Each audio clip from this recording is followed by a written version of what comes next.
Bonjour Valérie Marcon et Richard Galin, donc de la DNE, qui descendent de Paris à Nice, Ecritech numéro 10. Alors on va parler bien entendu de citoyenneté, puisque c'est le sujet qui nous occupe aujourd'hui. Donc développer la citoyenneté et numérique. Qu'est-ce qu'on a à nos dispositions dans le dispositif proposé par le ministère? Alors je vais laisser Richard commencer. On a de nombreux dispositifs et ressources. Là, à l'occasion justement d'Ecritech, une lettre et une thématique dédiée à la citoyenneté à l'ère du numérique a été publiée. Alors je ne sais pas trop, elle est bien évidemment disponible en téléchargement sur Eduscol. C'est à la fois une approche un peu théorique, une approche disciplinaire. Et je pense que quand on parle de citoyenneté à l'ère du numérique, c'est pas trop la définition qui est importante, parce que les définitions sont diverses et variées, mais c'est plutôt tout ce que ça englobe en matière de compétences ou de thématiques liées à cette notion. Alors globalement, de toute façon, que les enseignants se rassurent, on a quand même beaucoup de matière sur la citoyenneté, sur toutes ces plateformes, ça c'est clair. Oui, effectivement, on a aussi pas mal de ressources dans EduTech. On a fait une sélection à l'occasion, pareil, il y a une actualité qui a été publiée sur le portail, sur quel type de ressources on peut utiliser.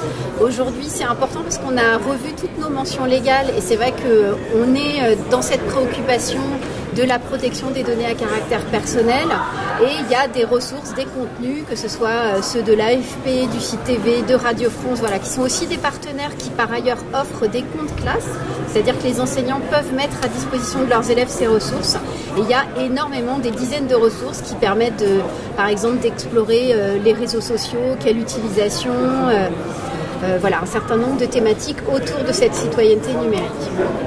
Sur tous les cycles et dans toutes les disciplines, je vois histoire, géographie, art plastique, c'est quand même langue vivante bien entendu. Voilà, donc à la fois pour mettre en œuvre ce qui est transversal, je pense à l'éducation aux médias et à l'information, je pense que Richard pourra aussi en parler, mais effectivement tout ce qui concerne les disciplines et voilà.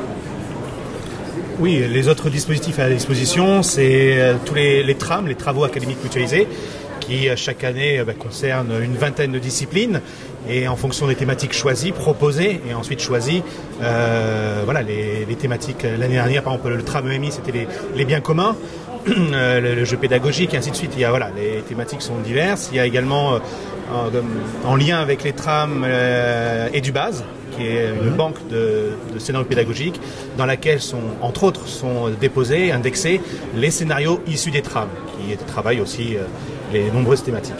Oui, parce que souvent, ce qu'un enseignant cherche, c'est un peu aussi comment utiliser toutes ces ressources qui sont pléthoriques. Donc, on a quand même dans les trams un peu des idées de séquences pédagogiques, c'est ça que vous dites? Tout à fait, absolument. Voilà. Donc, quel est le site principal sur lequel il faut cliquer pour trouver tout ça? Parce que le foisonnement, c'est bien, mais pour aller sur le chemin le plus droit, c'est lequel? Le compte Edunum sur Twitter. Oui, on a aussi des relais, mais c'est vrai qu'il y a les portails aussi disciplinaires qui permettent de se tenir au courant. Il y a toute une veille qui est exercée effectivement par les comptes Twitter. C'est multiple. Il n'y a pas de porte d'entrée. Eduscol, où on va? Sur la citoyenneté numérique, sur cette thématique-là, vraiment, je pense que la lettre Edunum est un concentré de tout ce qui est fait sur le terrain et dans les académies aussi, parce que c'est l'idée de faire remonter tout ce qui se fait sur le terrain.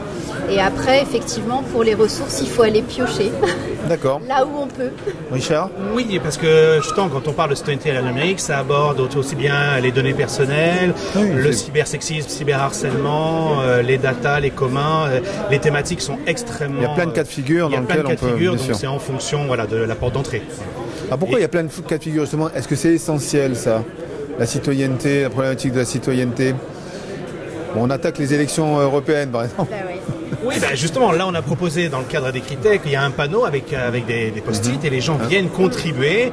On leur demande justement pour vous, que signifie, que représente la citoyenneté à l'ère numérique. Et d'ailleurs dans la lettre Edunum thématique évoquée au début, mars 2019, il y a un petit outil collaboratif au tout début, un remue-ménage, où justement on appelle tous les gens à contribuer et c'est là où on voit justement cette richesse.